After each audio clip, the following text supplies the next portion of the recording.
Thank you, Tammy. I hope everyone can hear me all right. That was really informative, actually. I learned some stuff there. All right, so we're going to be moving on to long-term disability benefits. And long-term disability benefits are, unlike the Service Canada types of benefits, these are very specific to each different employer. So I'm going to be speaking to the private long-term disability benefits that you could be eligible for through your employer's group benefits plan. And my experience is 100% with Manulife, but I'm going to try to speak more generally to what LTD benefits are and how you apply for them. That would be something that would be across all the different insurance carriers. If you do have any specific questions, you're probably going to want to go to your employer, either HR, payroll, or if you have a designated benefits administrator, they would know more. But I can try to answer questions. Some of my experience will be more Manulife related, though. There are some very general guidelines and rules that insurance carriers have to follow, so a lot of it is pretty standard. And just to speak a little bit to Manulife's experience, and I imagine this is kind of across the board, Manulife is a fairly large insurance provider, so while MS represents a fairly small portion of overall claims coming in, there's still amounts to hundreds of MS claims that are being managed. So I just pulled our stats, our block of business for Manulife. Statistics for 2017 so far. We've had over 15,000 new claims, LTD claims come in, and about 100 of them were MS claims. And having been a case manager in the past, I know you did see them, they weren't regular, but MS claims did come in. And as far as actively managing claims, there are over 1,700 claims being actively managed. So they're out there. And I wanted to include this statistic about the CPP approvals. 88% of our claims do have CPP disability as well. So I'm going to speak briefly on that, and Tammy's going to go into it in more detail, but I just wanted to kind of give that to show you that they are benefits that do happen together, basically. And in terms of the what happens at the end, 44%, almost half of our claims for MS specifically, do end up terminating at the maximum benefit period, usually age 65. And that's the number one reason that claims close. There are some that return to work and some that retire as well. So what I'm going to go into more detail about is just basically the life of an LTD claim. So after your EI sickness benefits end and are about to end and you're looking to see what's next, you're not able to go back to work, you're going to have to take these steps in LTD. The application is the first step. Of course, your employer might cover some of this with you when you first go off work, but most LTD applications typically consist of those three forms: an employee form, employer form, and attending physician's form. And all three of those are required to go to the next step, which is the initial assessment and decision. Once the claim is received, what will happen is you'll be assigned a dedicated case manager who reviews your contract. This is the group benefits contract that your employer has negotiated with their insurance carrier. And it includes things like the definition of disability, your occupation, and, of course, the medical information. And then once you're approved for LTD benefit, we'll be talking about how much the typical LTD benefit is, how long you can receive benefits, and some other common questions such as other income.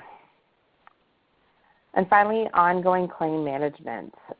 This is what happens once you've been on benefit for a while: accommodated work options, the change of the definition of disability, what is permanent claim status, and as I mentioned, I'll speak a bit to CPP disability. So the first step is the LTD Claim Initiation. The typical application, as I mentioned, includes the three parts: an employer statement, your employee statement, and the attending physician statement. Usually these statements can be emailed, faxed, or mailed in. Manulife recently has the ability now to fill out these statements online for the employee and the employer, so you can just fill out your part online and submit it directly. The physician statements still have to be brought into your doctor's office to fill it out, and typically they fax it right there, so it can be pretty quick to get it in. And I wanted to cover why we need this information from all three parts. Your info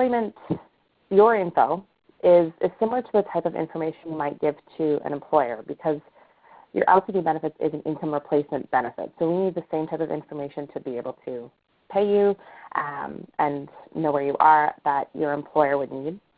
The physician statement, of course, has the medical information about your diagnosis, your prognosis, and what kind of symptoms you're experiencing. And because LTD is a group benefits policy, it's a contract between the LTD carrier, the insurance company, and your employer, it outlines how the claim is going to be adjudicated from a contractual basis, including the definition of disability.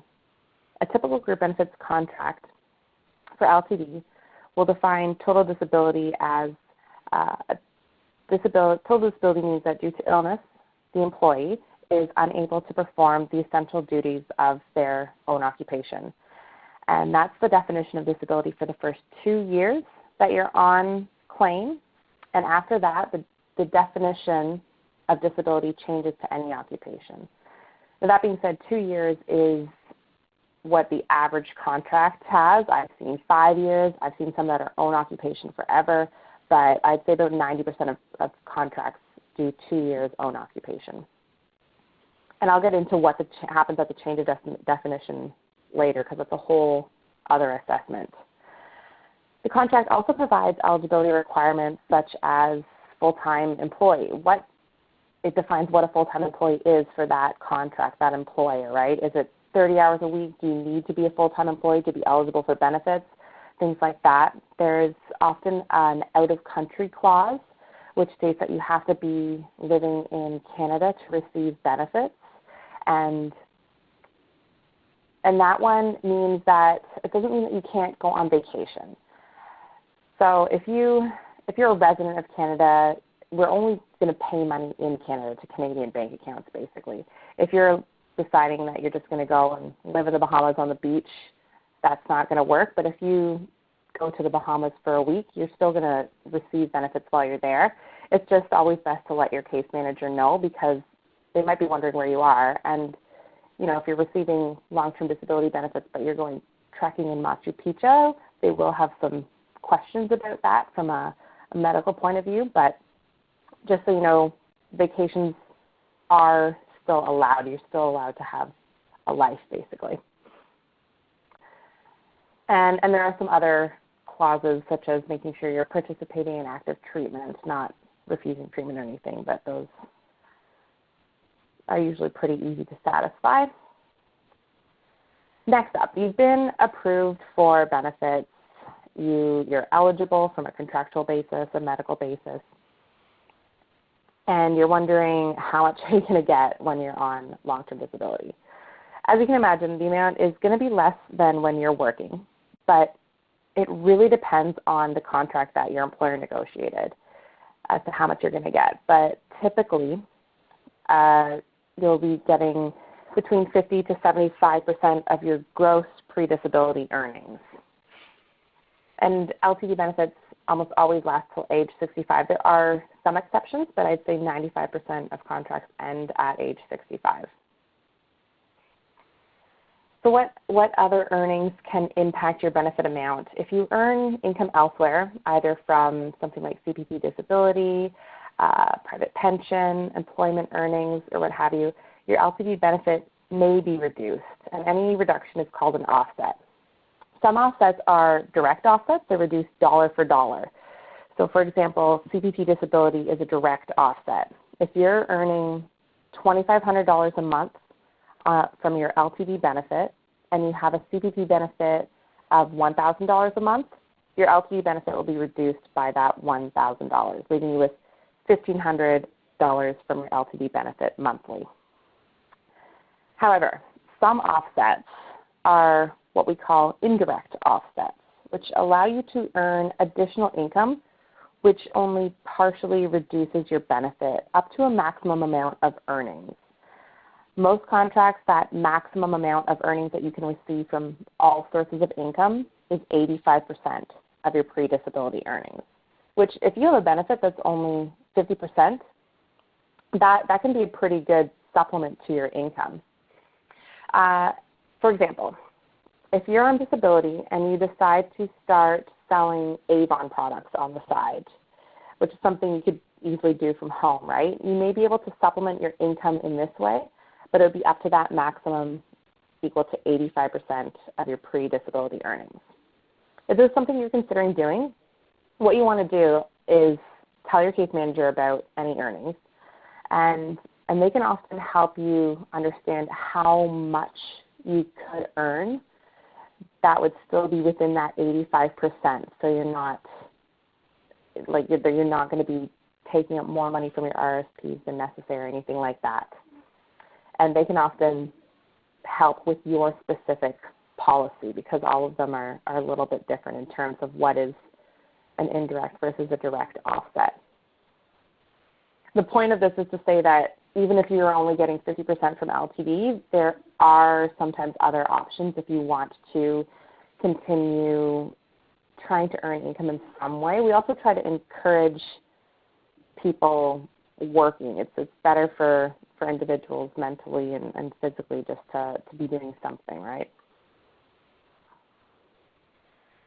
And to continue on that topic, I know it's a hot topic, is what if you're not totally disabled? So what if you can still function in some capacity, maybe perform some of your job duties or work part-time hours a couple days a week? There actually are some employers out there who have negotiated what we call a partial disability provision in the contract that allows for you to work part-time. So for example, you could be working 4 hours a week every afternoon, or maybe you're working from home 3 days a week.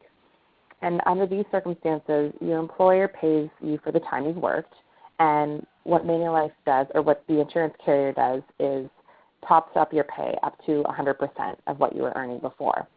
And this is often employers who are fairly accommodating employers who can usually find some way to keep you at work if you're able to and want to. So obviously there's employers who maybe aren't as accommodating, and these arrangements aren't in every contract. I would estimate that less than 25% of contracts have this partial disability provision. And most carriers, I know Manulife for sure, has administrative practices for policies that don't have a partial disability provision. And what happens in these cases is if the employer is willing to accommodate for the part-time work, we will accept your claim, and what we'll do is we'll top you up to that 85% all source of your pre-disability earnings, which is similar to having supplemental income from another occupation, but it would just be with your own employer, like the Avon example I used. And finally, the other option for if you're able to return to work is the rehab assistance provision.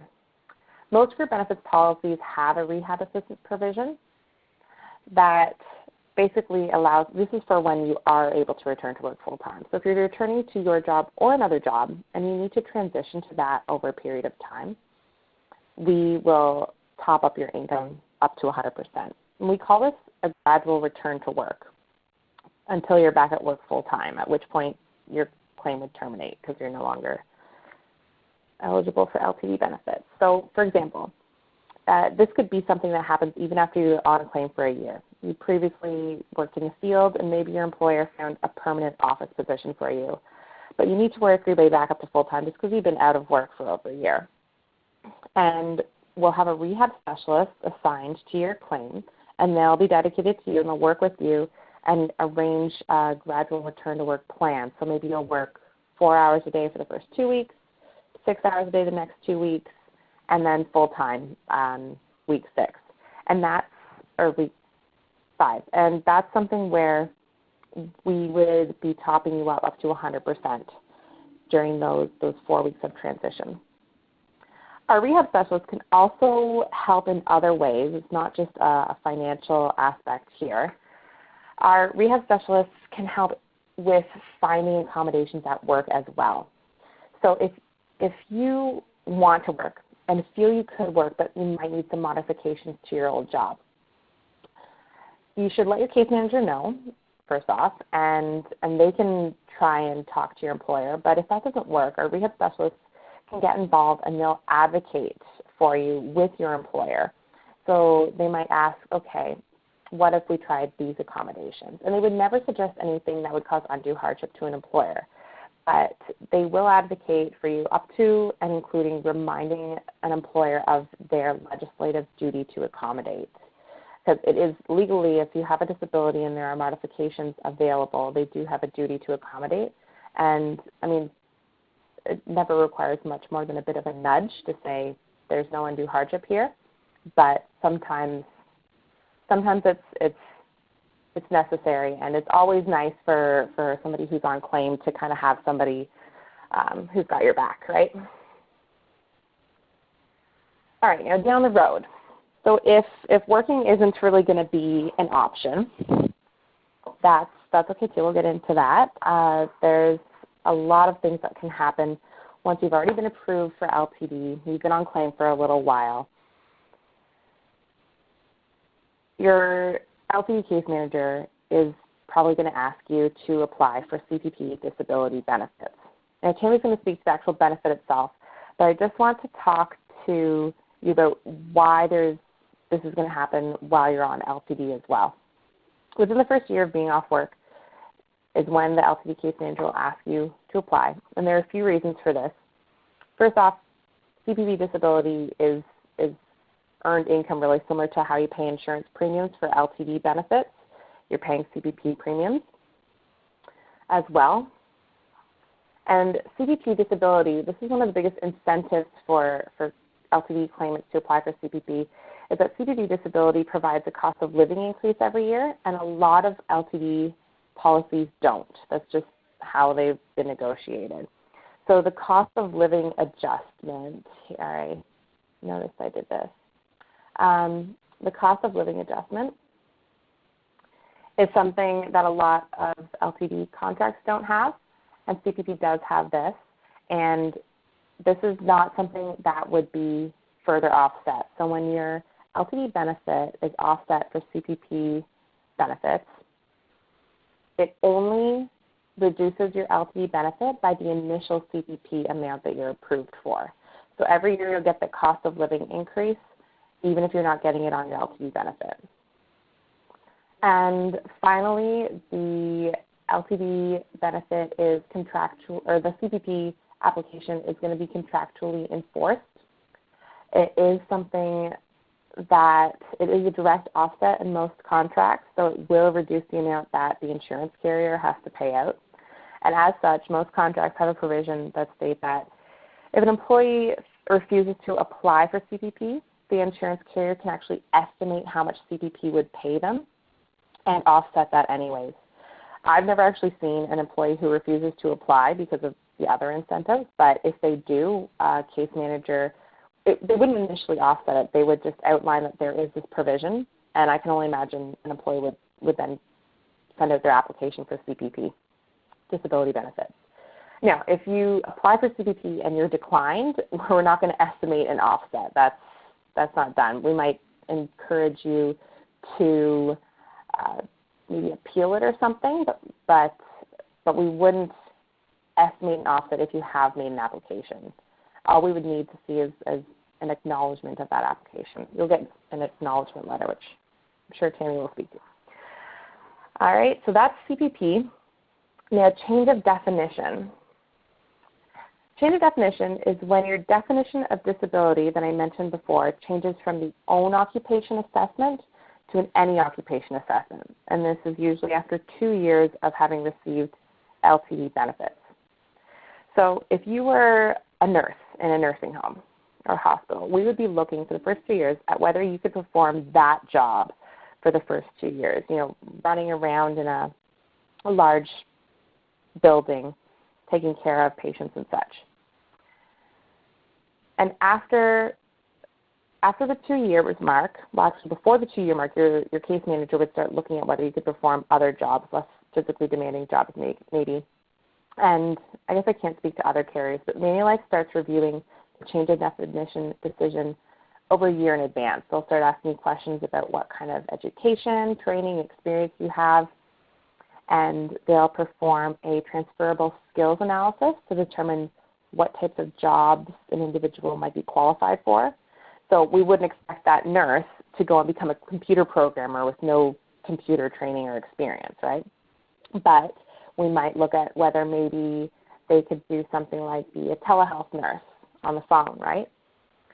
The other thing we consider is a means test. Typically, we look at about 60% or more of the pre-disability earnings as a minimum to be able to say that they could do another occupation.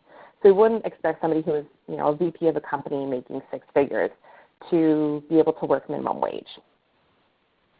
This also means that if this nurse was making that, say $5,000, $10,000 a year selling Avon and supplementing her income, we aren't going to cut them off at this change of definition point, since that $10,000 a year wouldn't satisfy the criteria for saying that you can work at any occupation. Usually, to give you kind of a numbers example, if somebody was making a pre-disability salary of around $60,000 or $70,000 a year, we'd be looking for jobs that paid at least $35,000, $40,000 a year, so more than minimum wage. Permanent disability. Permanent disability is what happens kind of beyond the change of definition. So the case manager makes the initial decision at the onset of the claim, determining whether you're disabled from your own occupation. 2 years in, we're looking at whether you're disabled from any occupation within reason. Beyond the change of definition decision, we're looking at permanent disability status, and this status is more administrative than anything, nothing to do with the contract like the other decisions. And it's not really a decision. Different carriers have different criteria for what constitutes permanent disability, but at Manulife, permanent claims typically have to have had CPP approved and had the claim approved beyond the change of definition. And the prognosis is that the condition will not improve or is progressive. And I think out of those 1,700 or so claims for multiple sclerosis that Manulife manages, a lot of them are permanent claims, over 1,000. And once a claim moves to permanent status, this means that you're still on claim. And usually what we do is we kind of auto-set the payments out for a year out. And all it means is that your file is reviewed less frequently. You'll still have check-ins around once a year. And you still have a case manager that you can contact if you have any questions or anything comes up. But the main thing is you'll continue to receive benefit payments, fewer check-ins, and you still have the resources available that you would have otherwise. And that pretty much takes you to the end of LTD. And I just want to remind everyone that the LTD policies vary so much by each employer. There is the average contract, but you really want to check with your specific policy for specifics on everything from definition of disability, benefit amounts, offsets. Some of what I've shared, the examples might be somewhat specific to Manulife, but the best thing I can do is tell you to ask your employer. Ask for a benefits booklet or go online. If you've ever accessed your plan member site online, there's often information there.